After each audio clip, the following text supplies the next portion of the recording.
Okay, we are live, and this is Dr. J. Smith here in Florida, of all places. This is not my normal area of residence, and I'm down here traveling. But what we're going to do today, I've asked a special guest, and you can see him over on, let's see, he's on my left, Dr. Bernie Power. Good to see you, Dr. Bernie Power. Good to see you, Jay. And you're way down in Australia, so it's what, 10 o'clock in the morning for you, 8 o'clock in the evening for us. That's right. Yep. And middle of winter here, so 5 degrees this morning. So yeah. Okay, it's 100 degrees here, Fahrenheit. So it would be 40 degrees centigrade. Now, let me just introduce you to a lot of my people, because an awful lot of people won't know who you are. You have a doctorate in Islamics, and you are a professor of Islamics there in Melbourne at the Melbourne School of Theology. Your areas of expertise are the Quran and also the life of Muhammad and also the Hadith, aren't they? That's right. Yeah. So I did my doctorate on the Hadith, but I teach on the life of Muhammad and the Quran as well. And you've spent time in the Middle East. Tell us about your background. Give us a little bit of because most people here won't know who you are. Yep.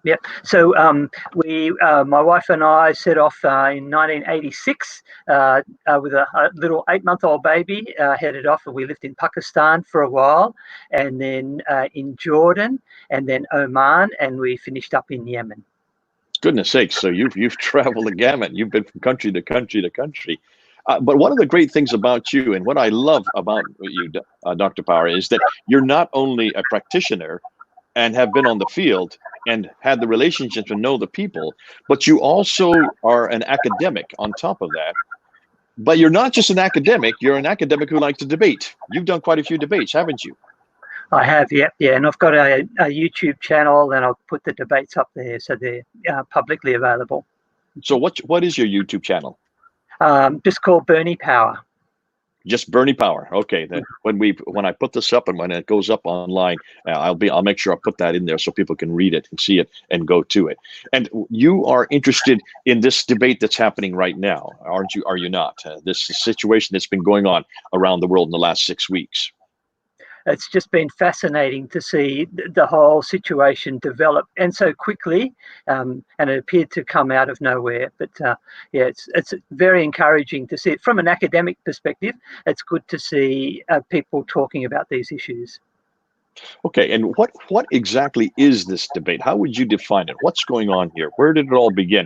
How can help us, because we know what we're talking about. I know what's been going on, but I like to hear it from your perspective, from down under. You're watching this from afar. What are you seeing happening? Yeah, so the common view that Muslims would have when you talk with them about the Quran, they would say, well, there's only ever been one Quran. It's never changed. There's no alternatives. There's no variant texts, unlike the Bible, they would say. And this now has been totally broken open, and significant scholars are saying, actually, there are multiple Qurans, and we do have a problem. We've got a serious problem in terms of understanding what the Quran really is. Okay, so this is a rather rare to hear noted scholars like Dr. Shabir Ali out of Toronto and Dr. Yasser Qadi out of Houston, highly respected, very well academically, known academically, and certainly have a following all over the world to come out this openly and this publicly with these kind of pronouncements, wouldn't you say? Yes, yeah, and I think because they are such high-profile people and well-researched too, it's not as though they're people who are speaking out of a situation of ignorance. They've been studying the Quran for a long time. Dr. Yasser Qadi's got his doctorate from Yale University. Shabir Ali is a man who I think has got a lot of integrity in terms of the way that he approaches things. So these are quite significant people to be talking about these things. I don't know Dr. Yasser Qadi at all, but I do know Dr. Shabir Ali. We've known each other since 1997 when we had our first debate, of quite a few debates that we've had since then. So he's a good friend. He's a good I would almost say he's a good colleague, and that we've come back and forth with each other. But what I've always loved about Dr. Shebet Ali is he's always been winsome. He's always been polite. He has not used ad hominem. He does not use vitriol. And he's always been very pleasant in our interactions back and forth. I don't know if you've had that chance or you've had that type of experience with others like that. No, well, I've met, some, other people who are scholars who are really quite winsome people and, easy to relate to and who are really quite serious about understanding what the truth is. And I think that's a really important qualification. Okay. Now, tonight we're going to be, or in your case, tomorrow morning, it's Saturday morning, we're going to be talking about this very situation, the qira'at, the ahruf. These are the two words that are bandied around all the time. How would you define these two words, qira'at and ahruf? Yeah, so qira'at means narrations. Qira'at means recitations, and then you've got the next word is riwayat, and I'll talk a little bit about those in my talk, which means narrations. And the ahruf, it's an interesting word, and Dr. Shabir Ali talked about. He said we're not really sure what it means. In Arabic, a harf could be a letter or it could be an edge, and he talks about that maybe when we talk about 7 ahruf, which is the plural, we're talking about 7 letters. But what does that mean, 7 letters or 7 edges? What does that actually mean when you're talking about a text? So that's a little bit of a mystery with that one. The qira'ats and the riwayats are a little bit clearer because they're physical copies of texts of the Quran, which we have today. Okay, so physical copies of the text of the Quran. Did you all hear that? I hope you're all listening. So these aren't just recitations coming out of a mouth. These aren't just vocalizations. These are actually written text, is what you're saying. Yes, that's right. And they've been around for centuries. So it's nothing new. And I've got a whole collection of them. I've got 23 of them right beside my desk here. I've got another couple on order, so it'll bring me up to 25. And these are all Arabic texts. And let me see if I can share this. I'm going to share this right now. I think I've got a picture of it. Here we go, right here. Here's your. Let's see if I can get this up here. I can't bring it up, can I? Yes, I can. It's the one in the middle, yeah. There. Can you all see that? Yep. That's my collection. There it is. So that's your collection. Those are the 23 right there. My goodness. I mean, now just by looking at them, do you know which are which or which belong to whom, or do you know that? I see you have a lot. You need to read the thing on the front. The process of obtaining them has been interesting. As I mentioned, I lived in 4 Muslim countries, but I've traveled to a whole lot of others. Probably about 15 different Arab countries. So places I've been to Libya, to Iraq, to Sudan, to Egypt, Syria, Jordan, and in each of my practice would be to go into the bookshop and say, what versions of the Quran do you have? And that's where my collection has come from. So these you personally obtained, each one of them, one by one by one by one. Some of them I also got online, and I'll talk a little bit about that in my talk as well, about how people can do that. Anyone can build up their Quran correction very quickly. Okay, so these are physical Qurans. These are written Qurans. These are Qurans that are being published even today. Yes, that's right. In fact, new ones are coming out each year, which is interesting. So, I have to keep going back to the website to check which new ones come out each year. Okay, what do you want? Where should we go for next? What would you like to do next? Because I want to really give this time to you. Yeah, sure. Do you want to show the video clip of myself and Adnan Rashid? This is in our most recent debate, happened in September here in Melbourne. Just give you a little bit of an interview of some of the ways that we interacted during that debate. Okay, let's bring this guy up. Let's see if I can. That's it. Can you see that? Yep, I can see it. Oops, we're not getting any sound. You can't hear any sound? No. You cannot or you can? No, I can't. Okay, let me try to escape from here. Let me just bring this one up again. All right. It may have a problem here. It says I can do that, but it's not allowing me to. If you can't hear the sound, I can. Okay. Now can you hear it? No. No? No.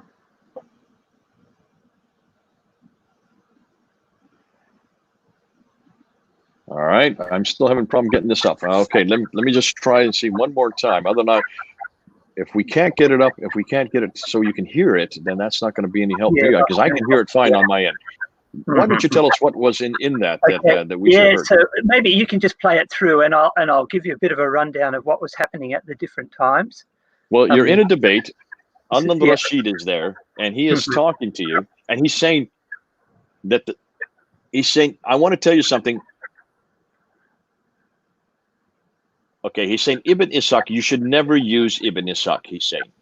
Because can you show us the video of it? Anybody who is a high school student or even a very novice will know you don't use Ibn Ishaq. Shame on you, Bernie Powers, for using Ibn Ishaq. So now you come back, and the one that he's objecting you're saying, is Ibn Ishaq. But he probably doesn't believe that, because here's a video clip you have of him talking to a Muslim audience, and listen to what he says. Who is the main historian we refer to for the life of the Prophet? Adnan says. And he's asking, does anybody know who is the biography of the Prophet? Who is he? Ibn Hisham, you say. And then he scratches the, but who wrote the book of Ibn Hisham? He said, Ibn Hisham, it is an abridgment of an earlier work. It's Ibn Ishaq. Ibn Ishaq. Born in 80 Hijri, died in 761. So we refer to the life of the Prophet to make a sense of it in a chronological way to this history. So now you're asking, what has happened about information that has come up since the time he made that speech to now that he no longer accepts Ibn Ishaq? What has happened is what you're asking. Very good. How did he respond to that? You don't have the list. Well, he didn't. He said later on, he said, I didn't recommend the text, only the chronology. And I said, well, how can you say that the chronology is right, but the details are wrong? I was aware that he had this problem with Ibn Ishaq, but also that he had, when he was speaking to a Muslim audience, he was quite happy to recommend it. When we want to know about the life of Muhammad, he said, who do we go to? And he said, Ibn Ishaq, he's the one for the chronology for the life of the Prophet. But when it comes to me using it, he said, no, you can't use that, partly because some of the stuff that came out of it was a bit embarrassing for him. So, Okay. Maybe you can put that clip up on your website with the sound, because then later on I go to challenge him about some of the red herrings that he brings up, and that's And you actually bought some red herring cans from the marketplace, and you put one up after another, did you not? To show that these were red herrings. Clever. Yeah. He spent most of the time. The topic was who is Muhammad, and he spent most of the time talking about anything but Muhammad, and the Crusades and the Apostle Paul and apocryphal writings and everything. And I said, but they're all red herrings. It's not related to the topic.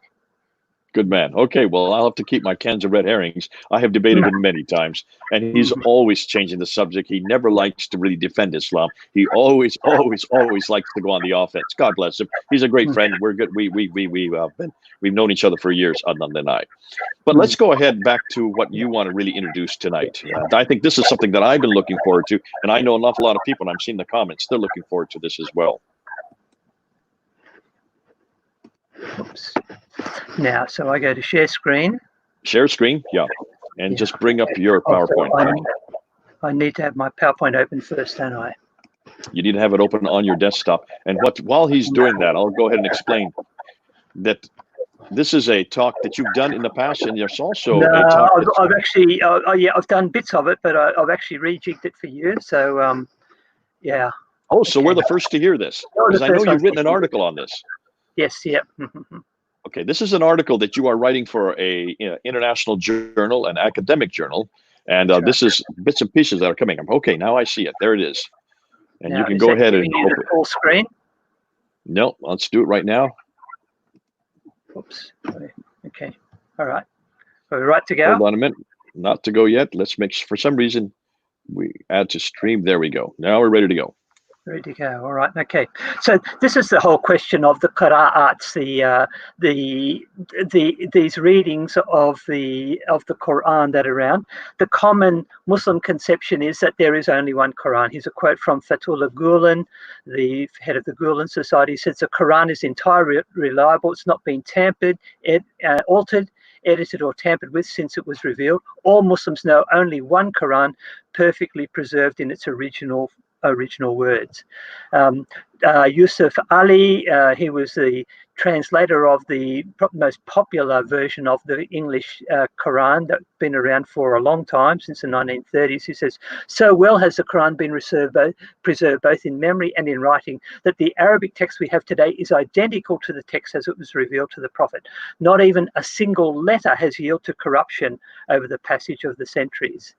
And El-Hajjaji Jallah, who was a barrister from, I think is probably, printed in Lahore, but he sounds like he's African. He says the Quran is fully preserved and not a jot or tittle has been changed or left out. He said, taking over the words of Jesus in that. But the Quran that we have today was not written by Muhammad. A couple of reasons for that. First of all, Muhammad was illiterate. He couldn't write anyway. And also the Quran could not be completed until he breathed his last breath. And if you know the story of Muhammad, actually when he was on his deathbed, at one time he called for a pen and paper to be brought. And he may have had a revelation that he'd received and he wanted to write down. So right until the very last moment of Muhammad's life, the Quran could not be completed. And so consequently, Muhammad never saw it. And so he couldn't confirm that the Quran that was written after his life was the actual Quran. And he wouldn't have been able to read it anyway. Someone would have had to read it to him. But after he died, various versions were compiled. So under Abu Bakr, the first caliph, there was a version which was put together by Zayd bin Thabit and kept by Hafsa, one of Muhammad's wives. Under Uthman, he got a committee of 4 to put it together and destroyed all the other versions. But there were other versions that were around at that time. And you can see the map on the left-hand side. You can see at different times as Islam expanded out, different versions of the Quran were in circulation. So down in the bottom bottom corner, you can see Zayd bin Thabit had his version with 114 chapters. Up in the top here, Abdullah ibn Masud, Muhammad said, if you want to learn the Quran, learn from this man. He was one of 4 men. His version had only 111 chapters. He left out the first one and the last 2, saying these were prayers of Muhammad. These were not the words of Allah. Abu Musa al-Ashari in Basra added 2 extra chapters. They were called al-Hafs and al-Qala. And he said these should also be in the Quran. And then over here, Ubay bin Ka'b, who we'll meet later, combined a couple of chapters together and got 115 chapters. So right from the earliest days, the Quran was a contested book. People had different understandings about what should be in the Quran. As time went by, just jump in here real quickly. If you go back to that, where do you get this material from? This is from the Islamic traditions, am I correct? Exactly, yes. So all of it's from the Hadith or from the early writers. So Tabari, for example, and other writings that have been around since then. So these are well known. These Muslims should know about Ubay ibn Ka'b and Abdullah ibn Masud and Abu Musa al-Ashari. These are household names, really, for most Muslims who are listening. Maybe new for many of the people who are not Muslim, but for any Muslims, these should be well known. And the fact that there were different chapters in every one of them suggests right away that you've got a narrative that is incorrect, that's going around the world today. Yes, and there was never this agreement. In fact, the reason that Uthman put his recension together was because of this dispute. It happened up on the border of Armenia, and they went into a mosque, and the people, or they'd set up a mosque, and some were reading from Abdullah ibn Masud's version, some were reading from Abu Musa's version, and they started yelling at each other because they disagreed. And that was when Hudhayfa went down to the Caliph Uthman and said, "You need to give us just one Quran. We need to sort this out." So that was where the impetus for that single Uthmanic recension came from. There you go. Okay. But it's interesting, it wasn't that simple, because over time more versions were written. And this is the you can see here, it starts off with Muhammad, it moves to the people that he recited to, and he said, when you learn the Quran, learn from these people. So these were his companions. They then passed it on to other people who passed it on to others, and this generation here is called the qira'at, which means the recitations, and they then pass it on to other people who are the riwayat. Now, the Qurans that we have today are all from these riwayat. We don't have, we do have some of the qira'at. I've got some of them here in my collection, but we don't know what came before that. We've only got the versions, and so this is 100 years after Muhammad died. We get the first written versions. Okay, so what we're looking at on the right, these are the 7 plus the 3. Am I correct? Yes, yes. So there should be 10 there. They're in green, and the 3 are in red. But there's actually another 4. So this guy, I've got one by El Amash. The ones that are in grey, for example, are the ones which I actually have physical copies of. So I've got those, and I'm just about to get this one, Ibn Amr and Ibn Amro. I should get those very soon. And I've got El Qasai as well. Okay, I'm missing one red one there. There should be one more red one. I don't see him. Okay. Abu Jafar, Yaqub, and Khalaf. I have Yaqub there. I can see. Khalaf there. He is here. That's the third one. See down here? Can you see my mouse? Yep. Yeah. Okay. I see him now. Yeah. And then from him came a couple of others. Now, you would think that if there was only one Quran, then all of these versions should be identical, but in fact they're not. And so in my collection here, which Jay showed you before, every single one of them has differences from the other. There's no 2 that are the same, which is a problem for how the Quran has been conveyed through this process. Okay. Let's be clear what we're not talking about. We're not talking about English translations of the Quran. There's over 106 of those. This list is a couple of years old, and that's not our topic today. We're only talking about Arabic versions of the Quran. The English translations are immaterial for this discussion. If you want to get these, by the way, you can go online and you can order some today. They come reasonably quickly. I ordered a few and they came within a few days, and they're only like $12 each or something like that. And you can get the whole collection. This one's from Jordan. I've actually been to this store in Jordan. And there they have 24 different versions of the Quran in Arabic. Or you can, there's the names, you can see them there. Or you can go to this one in Lebanon, again, the Easy Quran store, and you can order online. So you can get these through by PayPal or Visa, and they'll be at your place very soon. Yeah, they've got 13 versions of the Quran. So, Bernie, they're not trying to hide this. This is right out in the open. Most Muslims in the Arab-speaking world are not troubled by what you're saying here if they're willing to ship them to you. Yeah, simple order, $12 a piece. Mm-hmm. Yeah, but usually this is seen as just as the area for scholars. Most people wouldn't, they don't know about them, and they certainly wouldn't be interested in it. They're a little bit nervous about this whole thing. Okay, all right. So remember, I don't know, you remember that interview that we saw with Yasser Qadhi when he put his hand up there and he says, we have a respect for the Quran. We have a red line beyond which we don't go. So that's what you're talking about. This is the red line. They don't really want you to go beyond that. They don't want you to ask the questions that he got asked when he was at Yale University 25 years ago. That red line that didn't exist at Yale, and now he had a crisis of faith. So it's interesting that they're willing to sell to you these without and themselves asking the very question that should be asked: why are we talking about now 10 different qira'ats, 10 different Qurans now we're talking about the 8th and 9th century? So we're talking from 736 all the way up till 805. Or no, 844 actually is the latest of these 10. That's right. Yes. Yeah. The last one. Oops. I'll come back to that. Let's just look at the one from the chain of transmission. So, like with the Hadith studies, I'll always talk about the isnad, which is the chain of transmission.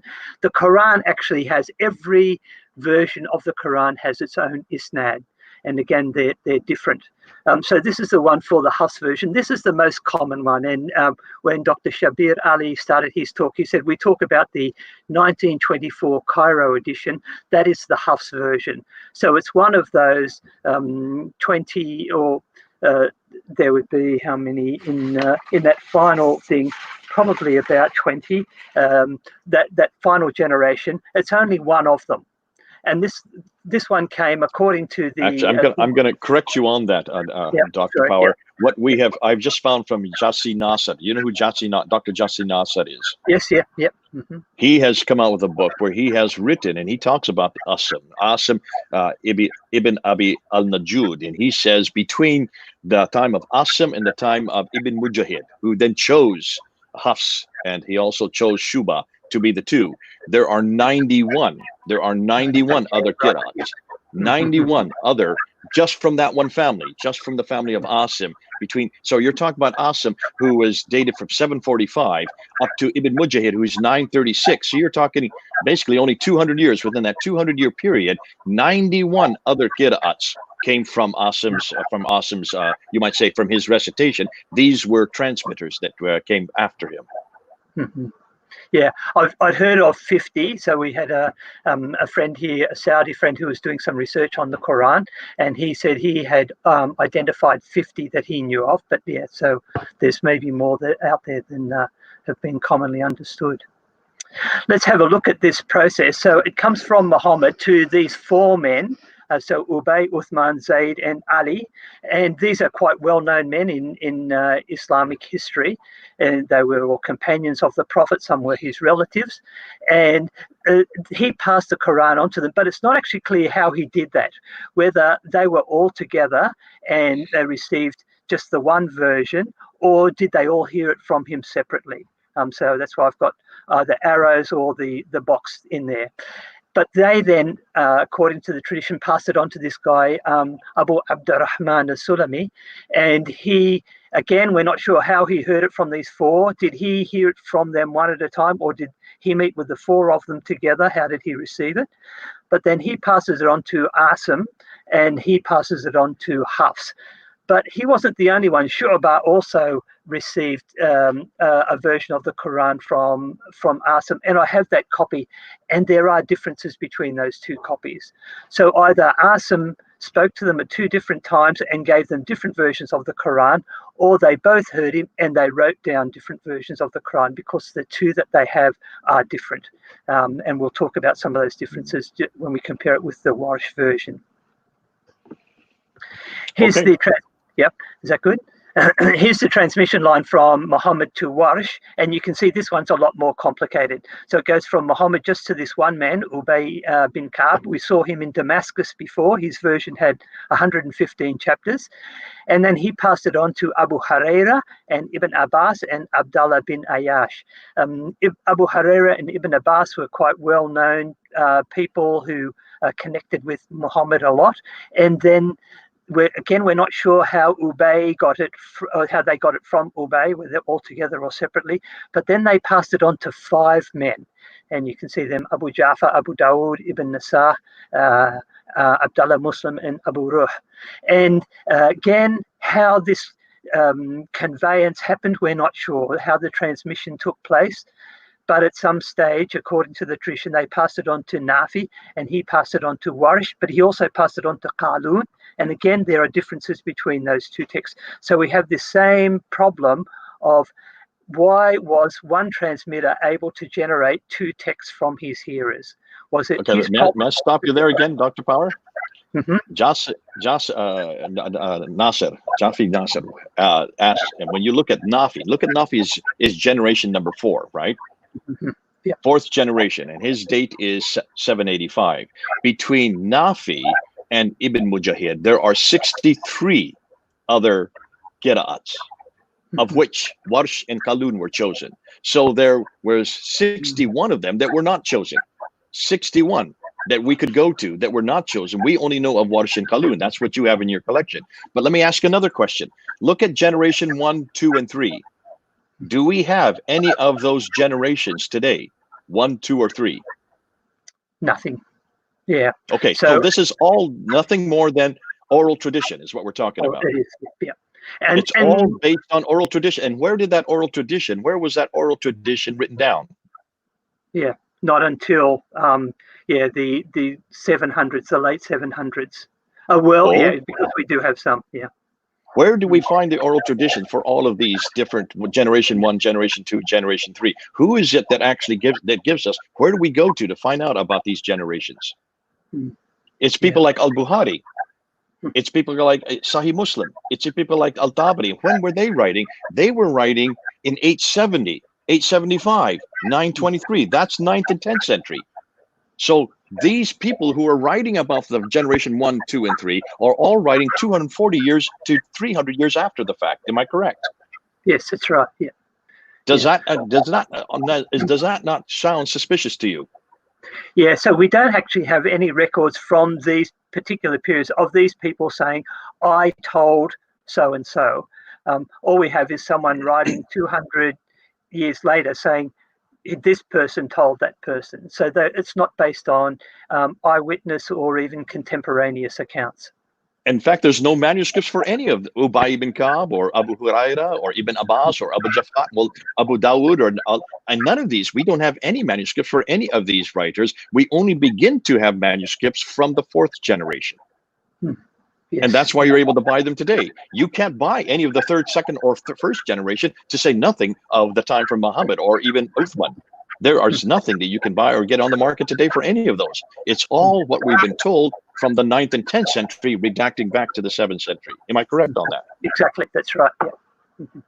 Okay. I just so our hearers are listening to this, because almost everything that we're talking about today is what the 9th and 10th century Islamic traditions tell us about the 7th and 8th century. We really don't find out anything about any qira'at or any real Qur'ans and how the different derivations until really the 8th century, and really not until 736. They all come after 736. Muhammad died in 632. Just so people realize, and you did say that a little earlier, it takes 100 years for these finally to get written down. Yes. Yeah. Okay. Thanks a lot. So why do we have these significant differences? And I'll go through some of those before. We have the problem with the Arabic alphabet. You can see here the dots that are there on 22 out of the 28 letters have got, 22 out of the 28 letters can't be distinguished without the dots, otherwise they're the same. If we look at that top line there, you can see it's got an A, it's got 3 little kind of shapes, and then 3 little hooks. Without the dots, that just looks like there's 3 letters, but there's actually 7 letters there. The same with all of the others. You have only 7 unambiguous letters amongst the 28 letters there, and so you can have one word without the dots that's called the rasm, or the basic skeleton, and then when you put the dots in, then you'll come up with multiple meanings. You can put dots above or below 1, 2, or 3, depending on the letter, and you get variant readings. So you get down. Sorry, I'll just skip that one. Go to this one. Yeah, okay. Variant readings. So you can see in the bottom of the left-hand column, the word she built is bannat, and the word for she destroyed is tabbat. Without the dots, you can't tell whether she destroyed the city or she built the city. It's completely ambiguous, and you can see a whole lot of others there. He could plant a tree, or he could deflower a tree. So he could prove a thing, or a point, or he could repent of a point. The meanings will change depending on where you put the dots. So that becomes a problem, and that's the variations that we see within these texts. The two I'm going to look at today are called the Hafs and the Warsh riwayats. These are the two most popular ones. The Hafs one is very popular throughout the whole of the Middle East and around the world. The version that they'll say this is the Quran, the Arabic Quran, is the Hafs version. The Warsh version is popular in North Africa. So if you go to Morocco or Algeria, Tunisia, they like this version. It was one of those ones on that far right-hand side of those columns that had been passed on, and they came through different routes. And when we look at them, we see over 120. Can I just stop there, Bernie? Yep, sure. Bernie, again, the Hafs and the Warsh are not part of the 10 original ones. Am I correct? That's right. Yeah. So and I don't remember when our good friend Dr. Yasser Qadhi talked about the 10. He says this is the creme de la creme. This is the best of the best. So the creme de la creme, the best of the best, these 10. Remember, Dr. Shabir Ali said we have to go to these 10. These are the 10 that are the standard for everything else. These are the foundation for all the others. And yet these two names, Hafs and Warsh, are not amongst those 10. What does that say to you? Yeah, so it's a problem in that these are redacted texts from the people that they heard them from, and we know that because the other people who heard the same text have got different versions of them. So this is a bit of a problem, and we'll talk about that later. How they've sought to resolve that. But as you go through them, there's over 120 consonantal or long vowel or symbol differences which affect the meanings of words. Now, Shabir Ali and others will say, oh, but we don't have any change in doctrine. But that's not the point. What Muslims have been arguing for, 14 centuries is the Quran has never been changed. Not a single thing has been changed. But in fact, we're finding that that's not true. And when we look at these different texts, we find that the meanings have been changed. There's also over 5,000 short vowel or diacritical marks. Now, this is only comparing two of those 20 plus versions that I showed you on the right-hand side of that. I found a website which only found 51 variations. I think he was being a little bit generous. I'll go through the ones that I've discovered. This is a little bit forensic, so I'll rip through it reasonably quickly and then get to something more interesting at the end. There's some of the differences have letters or symbols that are missing from the Hafs version, but you found in the Warsh version. Some have got symbols or letters in the Hafs version that are missing from the included or missing, and some have got the same number of letters, but they are different ones. So at some stage, a scribe has put down something. They've either included a letter or left a letter out or changed a letter. So those are the three options of those differences in the numbers of letters. Mm-hmm. And then you can also see changes in meaning, and you can see sometimes a noun gets changed to a different noun. Nouns get changed from singular to plural. A noun being changed from a noun to a particle or a preposition or a verb. A verb gets changed to a different verb. A verb changes from active to passive. And I'll go through all of these and just give you the examples from the passage. I think I haven't come across anyone who's actually gone right through the Qur'ans and looked at all of these differences. So I'm going to do that with you today. So here we have examples of changes in the meanings of nouns. So you've got the Hafs version there in the left-hand column, the Warsh version on the right hand, and you can see even if you can't read the Arabic, you can see that there are different symbols. This one here has got a dagger aleph, this one lacks it. So this changes the word from an owner, Malik, to a king, Malik. This one, bird, is tayran, and this one is ta'iran, means flying. This is the one that's particularly important. The word for good tidings is bushra, and the word for proclamation is nushra. So this one, because it's got the dot down below, is the B. This one, because it's got the dot above, is the N. And they're different words. They don't have the same meaning. Every proclamation is not good news, and all good news is not necessarily proclaimed. Here's another one where you get the verbs changing from singular to plural, and here's the references. These are all taken from the Hafs version, and you can see there's the English versions there. Notice it's not consistent. Sometimes the plural is on this side, and other times the plural is on the other side. So it's not as though one of them saying all these words are plural and the other one saying they're all singular, but there's a mixture. I'll highlight the one at the top there. This one, this is about if you cannot fast, it says you can pay a ransom, and the word there is fidya, to and then fill in the gap, a poor person, miskinin, or poor people, masakin. Now, this has got important legal implications. For example, if in the month of Ramadan you can't fast for some reason, you can actually pay for someone else to eat. So it could be one person or it could be multiple person. But if you're wanting to make sure that you get the benefit from your gift, you should know who you should give it to or how many people you should give it to. The versions of the Quran aren't clear on that, and it needs the hadith for Muhammad to come out with a would this be could this be a doctrinal difference? Could this be a difference in practice? Right there would be something that Shabir Ali needs to look at, because depending on which one you go with, the Hafs or the Warsh, it would change the doctrine. It would also change the practice. And also, like the four schools, you've got the Hanafi, Hanbali, Shafi, and Maliki.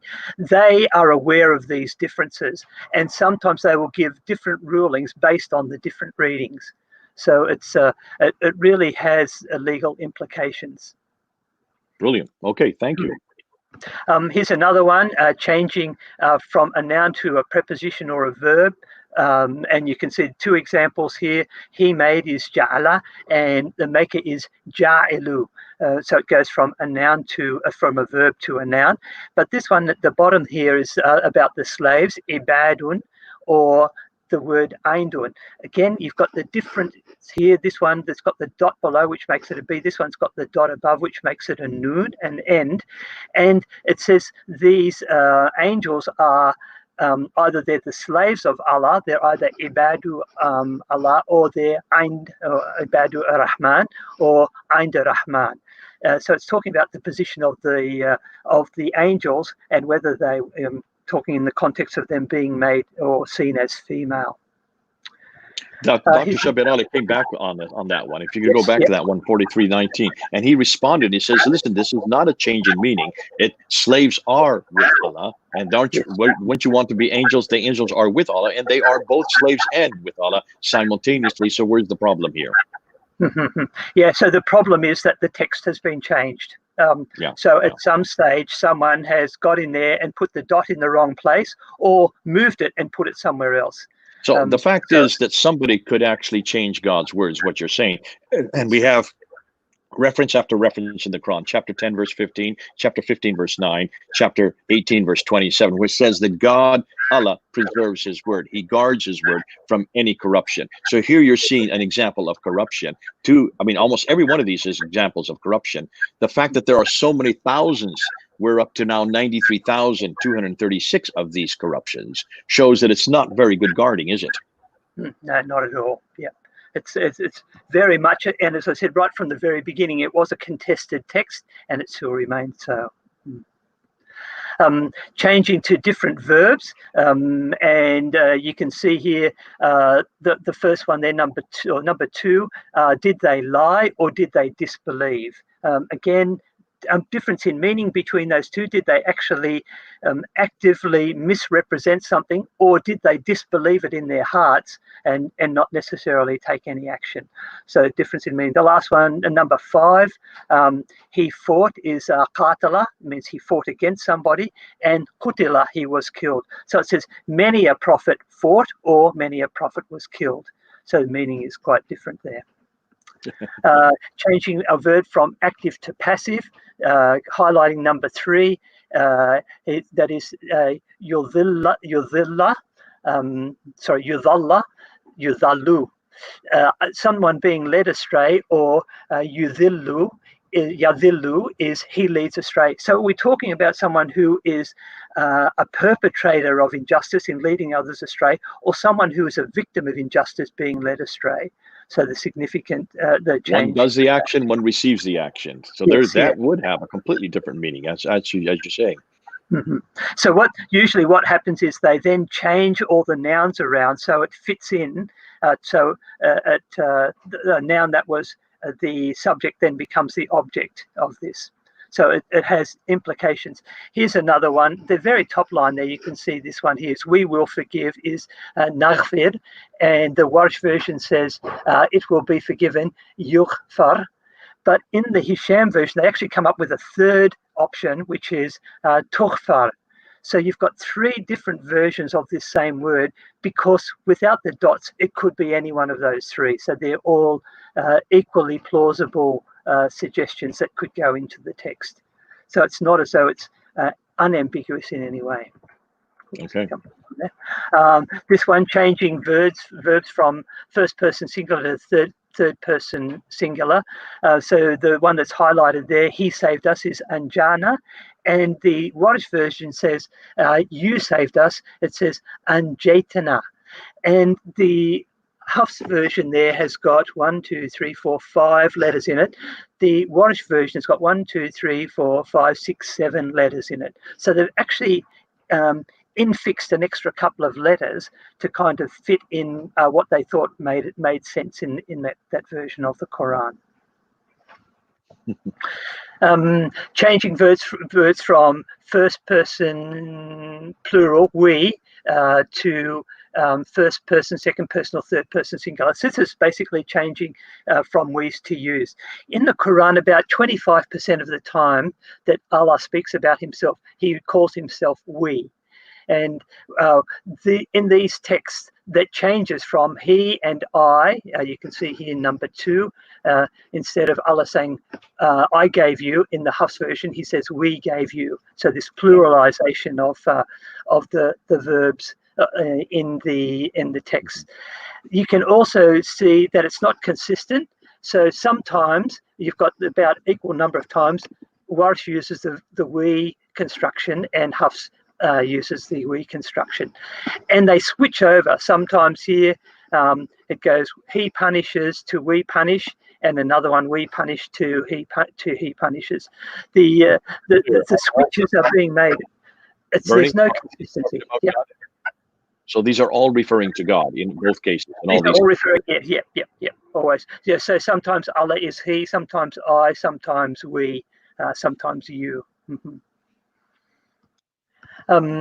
This one, this changes from you to they, and you can see, and the difference is just simply putting your dots in a different place. So you've got here yaqulun, and this one taqulun, and again they switch over from one side to the other. It's not as though Hafs always uses this construction and Warsh always uses that one. They sometimes switch over from one to another.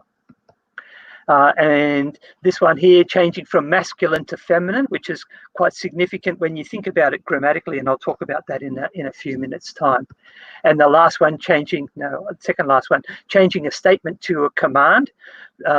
You might know the verses in the Quran, there's over 332 of them, where Muhammad is told, qul, which is say, but sometimes it's changed to he said. So it changes from an action in the past that has been completed to an action in the future or the present which needs to be completed. So from a command in the past command in the present to a statement in the past. And the last one, where there's actually no change of meaning in the word. So you've got a word and it's kind of a synonym of it, but sometimes these synonyms actually do have a difference. So you've got here the word nabi, and this one here is nabi. This one's got a hamza in it, and you can see down the bottom sometimes putting a hamza in actually changes the meaning of a word. So it's again significant, although it's not significant in this particular case. So sometimes the English translations switch over from one side to another. So as I read through the Arabic and then I'll read the English, and I'll say he's not actually translating the Arabic. He's taking the Arabic that is in the Warsh version and translating the English of that. Warsh does the same thing. So it's and that's the problem of the translators, not of the text. But they read it through and they think, oh, this doesn't read well, so I'll just take the Arabic text from that one and translate that, even though that's not in the text that's on the column beside them. we see some Now, instances. can I just stop you, Bernie? Have you Yep. noticed that you've noticed that they have the English translators tend to use only the Hafs and the Warsh? Have you noticed any of these translators that use others like Rao or Kulun or Al-Duri or any of the others? No, I haven't. I haven't come across those. The only versions of those ones I've been able to get have been Arabic only. Okay, and they're always from Warsh or Hafs, the ones that you've come across. Yes, Okay. yes, yeah. Sometimes there's grammatical corrections. I teach Arabic grammar at my college, and one of the things I give my students a text of the Quran and say, there's a grammatical error in that, can you find it? And they'll go through, and in these ones we've got a couple of cases here where you get a masculine verb with a feminine noun, and you should always have correspondence of gender between those. And in one version, it could be the wrong, but in the other version, it's been corrected. And we find that as we go through all of the different qira'ats, we often find that they're correcting the mistakes that were in the other ones. So I've found over about 100 grammatical errors in the Hafs version of the Quran in the Arabic text. 100 grammatical mistakes in the Hafs version. Yes, yep. So they're not following the rules, and sometimes these rules are followed in other places there, but not in that particular instance. So again, there was a lot of flexibility in the way that they presented the Arabic. It's not the kind of perfectly consistent Arabic that we would expect to find there. Wow. So this. I mean, we're at the very end. I would like to ask you some questions about Hafs, but that's fascinating that already you have, because grammatical rules suggest human manipulation right through. Allah would not make this mistake. But let's get back to that. We'll come back once you what you're doing here. So those ones that I've just showed you are the 128 consonantal or long vowel differences which will affect the meaning. But as you go through compare the two Qurans, initially I started off, I thought I'll mark every difference that there. After 2 pages I gave up. And you can see these are some of the differences. You get hamzas. This is that little hook kind of shape here. Where are we? Here, that's being omitted. The hamzat al-wasl, a symbol at the beginning of a word, a different shape, the alaf maksura, and a whole lot of different things. There's so many of them that I just gave up. I was finding, this is the first. Oops, it should be. Oh, I haven't done that. So these are just 10 that I picked out at random, but I'd started right from the very beginning. I was finding an average of one short vowel or symbol difference every verse. So I was on the conservative side and saying it's about 5,000 because there's 6,000. There are 6,300 verses in the Quran. So you're being conservative by saying 5,000 differences. Yes, yeah. Mm-hmm. Yeah, and they're there. And again, I'll talk a little bit about how often this is. But you can find them in every single one of the versions that I've got. So this is a comparison between the Hafs and the Warsh version, the one that I just went through. You can see the 2 dots above or 2 dots below. This is the Aduri version. I got this one in Sudan when I was teaching there. You can see the word kabirun that's circled, and this one's kathirun. Kabir means big, kathir means a lot. The Ruh version, the word is yuqbalu, to be accepted, and it's actually grammatically incorrect, but the Ruh version corrects it and puts in the proper one. So it's a feminine verb, which it should be because it's referring to a feminine noun for intercessor. The Asusi version, changing from he will expiate to we will expiate. And again, the dots are in a different place, 2 dots below as opposed to 1 dot above. The Al-Bazzi version, many a prophet fought alongside, and it's qatala, and this many a prophet was killed, qutila. But Muslims have actually been talking about this for a very long time. In the 10th century, a guy called An-Nadim wrote the Fihris, which means an index, and he listed 7 books that had been written prior to that about the discrepancies of the Quranic manuscripts. We don't have any of these books, but he was writing about them. And these were well-known scholars, so people like El-Kisai and Khalaf and El-Farah, Abu Dawud el-Sijistani. These were the top scholars of their days writing about this and recognizing that there were discrepancies in the manuscripts of the Quran. Muslims have made lots of attempts to ensure only one Quran. There's been only one Quran. So we saw in 650 thereabouts, Uthman ordered all the variants to be burned. And in 1924, when the Egyptian government decided that the Hafs version was the version, so hence the 1924 Cairo version, they actually dropped all the variants in the Nile. So they want to get rid of these. They don't want people to know about them. So just for a little bit of fun to finish off, the challenge. The Hafs version has reigned supreme for over 100 years. People are now looking for something new. What else is there? There's a lot of possible ingredients you could go through. There's many manuscripts. There's many different versions. I've talked about the 23, 25 that I've got there. How are you going to decide which one is the correct one? What's the best way to go forward? Well, we're going to have the Quran Chef Challenge. So we have here on the left Dr. Yasir Qadi, in the middle Dr. Shabir Ali, and on the right we have Adnan Rashid. And they've been asked to come up with the best recipe of the Quran. What is the one that they're going to go for?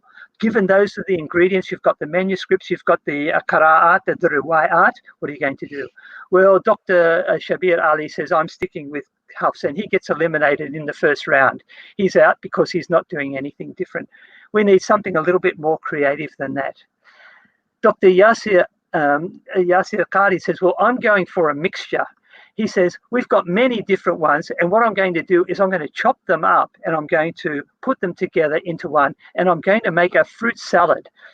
So all of the different bits in there won't look like any of the ones that we've got there today, but it will be new and it will be different, and it will at least be true to the original. Adnan Rashid says, well, I'm a fundamentalist. I'm going back to the basics. He's going to not try and do anything fancy. He just says, let's go for the Quran with no dots and no vowels.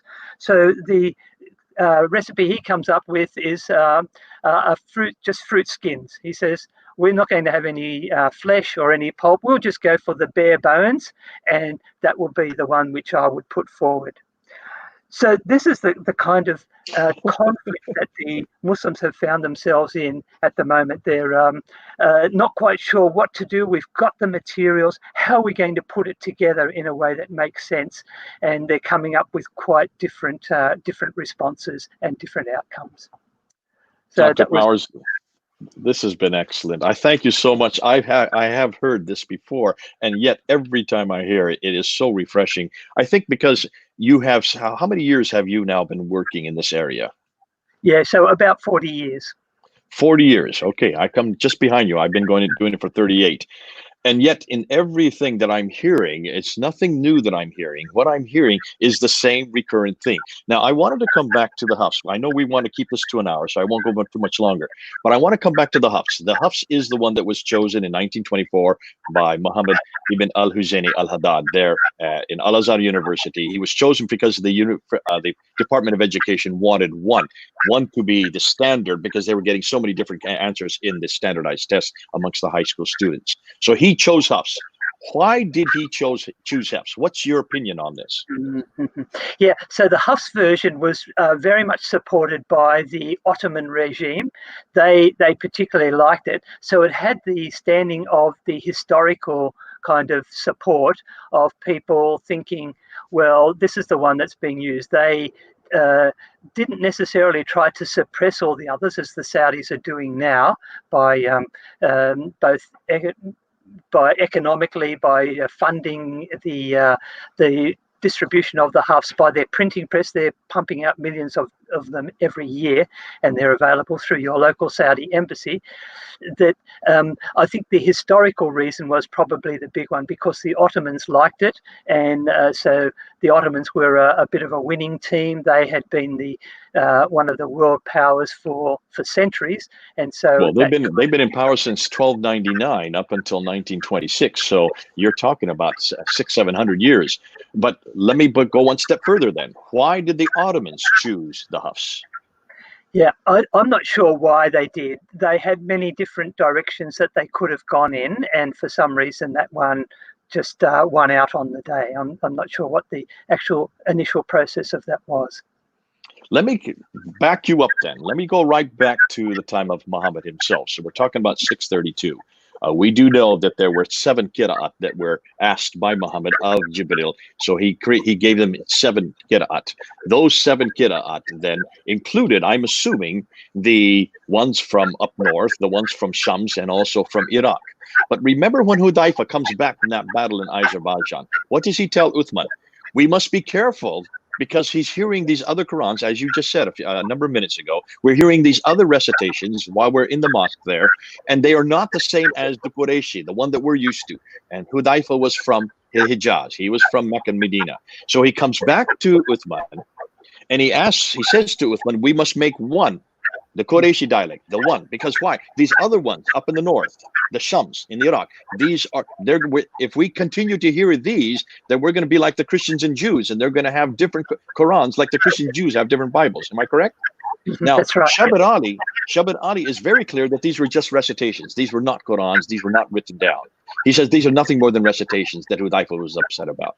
So he comes back to Uthman, and Uthman orders Zayd ibn Thabit, along with the other 3, Zubair, Alas, and Isham, to rewrite the Quran in the Qurayshi dialect. That's very clear. It has to be this one dialect, which is from the central part of Arabia. That's the dialect that Muhammad would have spoken. That was done, and then he sends it off to 5 cities: Basra, Baghdad, Basra, Kufa, Damascus, and Medina and Mecca. Those are the 5 cities he sends it to. And if each one he sends a reciter.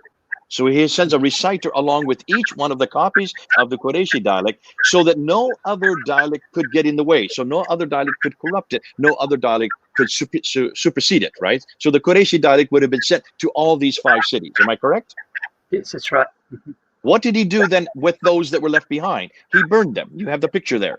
He burned all the other. Now, when you're burning manuscripts. You're not burning recitations. You're not burning people speaking, because how can you burn people's tongues? You're actually burning manuscripts. So these were written manuscripts that were coming from the north. That were coming from Shams and Iraq.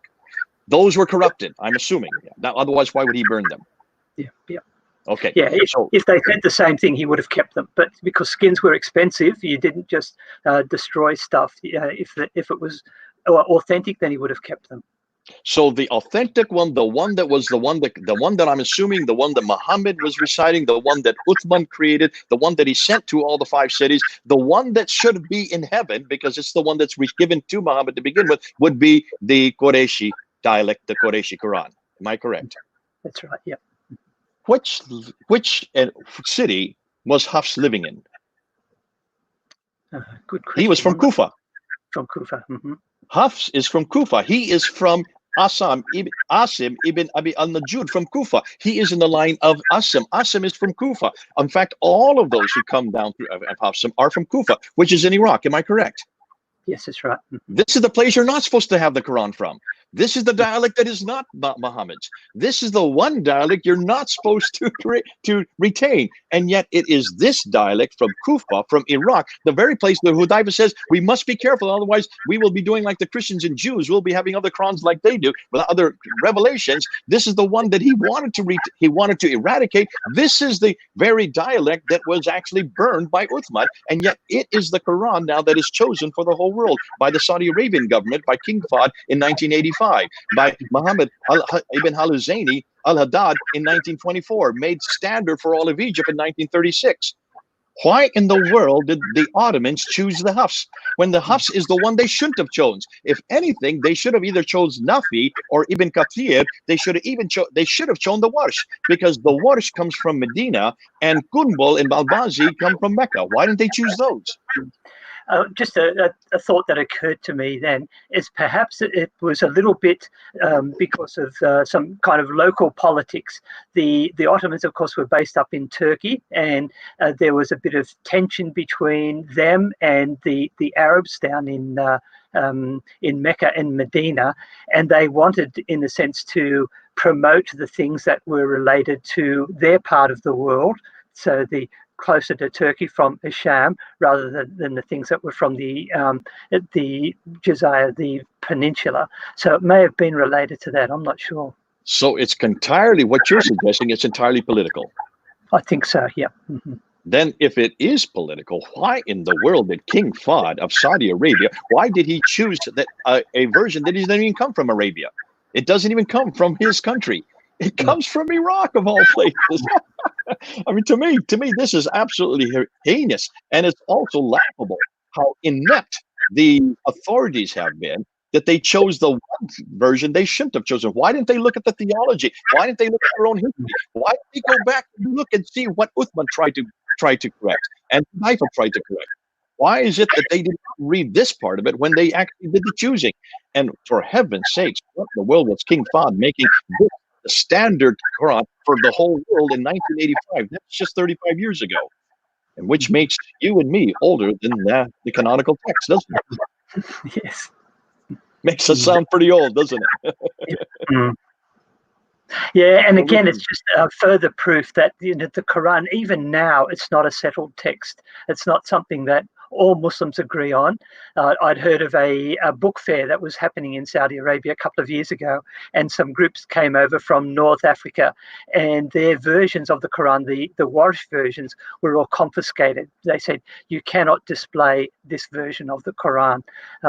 So there's, even now, it's a kind of a political thing. So well, Bernie, and for all of you who are listening, you now have seen where you can buy them. Everybody get a hold of them, grab them, buy them up, make sure you have them, because in just a matter of time, they're going to supplant them and they're going to shut them down in all of these now. That actually, we're talking about 30 official Qurans. We have the 7 plus the 3, then we have 2 from each one of those, and which brings us back to what we're talking about now. We're talking about 30 Qurans that are now made official. Coming back now since 1924, it's been made back to one Quran. And of course, King Fahd in 1985 made sure that that was the Quran that they want to be the authentic Quran. Bernie, this has been great. This has been excellent. You've done us a great favor by not only unpacking us for. Are you going to put that up again? You want to put that up to show you the. Here it is, folks. That'll.com. 24 Arabic versions of the Quran. Bernie has 23. You can get 24. I think I'm going to start quickly investigating them as well. So we have as many of them as possible. So because knowing what they do, you ever notice whenever Muslims don't like the Quran, they either burn it, or they erase it, or they cover it, or they insert other words over top of it, or as we now found, they also dump them into rivers. And so the other thing they're doing is if they don't like anything else, they also then censor it off the internet, like they had done with our good friend Muhammad al-Hijab. He has now actually censored that 26 minutes where this all came to light in that interview that he had there on June 8th, just about a little over a month ago. Well, this is good. We don't have to censor a thing, do we, Bernie? We don't have to change a thing. There's not a thing about our Bible we have to censor. There's not a thing about our Bible that we don't let people investigate. There's no places there's no history of the church throwing any Bibles into any river or burning any Bibles of any sort to expunge it from its embarrassment. Thank God we don't have this problem with the Bible. And thank God our Bible is the same Bible that has been from the day that it was written down 2,000 years ago. And thank God we have the manuscripts to support it, don't we? When you do a comparison, we've kept them, and the only people who ever burned any Bibles have been the Diocletian edict, the people from outside of Christianity who have tried to destroy Bibles, but not Christians. We don't destroy anything, and we keep all of our manuscripts. We keep all of our early church fathers' letters. We keep all of our lectionaries so that people can see them and compare them, so that we can make the claim that what we're reading today is 99.9% accurate to what was written down 2,000 years ago. See, we're not talking about 1,400 years, Bernie. We're talking about 2,000 years, and we're talking about entire New Testaments that exist in the same Sinaiticus there in London, also the Alexandrinus right there in the British Library, then the Vaticanus there in Rome. So 3 of the metropolitan codices that are complete 200 to 300 years before the Quran even came into existence. How is it that we can retain up to 24,000 manuscripts, either partial or complete, from around the world, and yet Muslims can't even come up with one Quran from the 7th century? Where is that Uthmanic Quran? Where is that Uthmanic Quran that was sent to those 5 cities? Medina, Mecca, Basra, Kufa, and Damascus. Where is that Quran that was sent with 5 reciters? I'd love to know where that Quran is, because the ones I'm looking right here on the screen, these, well, there's 24 there, but we should know there should be 30 of them. They do not exist. We don't have them anywhere. We can't find them anywhere, Bernie. I'd like, and this is what we're going to be moving into. We have been working on the Qira'at for the last 6 weeks. What I would like to move into is finally to get into, what I would like to do is get into the manuscript evidence. And that's where we're going to be heading next. So I'll probably bring you back on board, if you don't mind, again, in a few weeks, to actually look through the manuscript evidence, to look at the Topkapi, the Samarkand, the Metal manuscript, the Tübingen manuscript, this Birmingham folios. These are the ones that the Muslims are now starting to push forward. And I see that Sabir Ali has just pushed forward. Yeah, there you go. The Muslim scholars admit the original text is missing. And this is Dr. Altikulic there. You want to say something about that real quickly? Yeah, so it's quite being accepted in academic circles that the original Quran has not survived. And he talks about the first mushafs, or the first script texts, apparently destroyed or disappeared as a result of incidents and natural disasters such as wars and fires. And he says this is one of the greatest weaknesses and pains of the Islamic world throughout history. So Muslims are recognizing that they don't have the original manuscripts. I would suggest that there probably were no original manuscripts, but that's for another day. That's for another talk. That's for another discussion.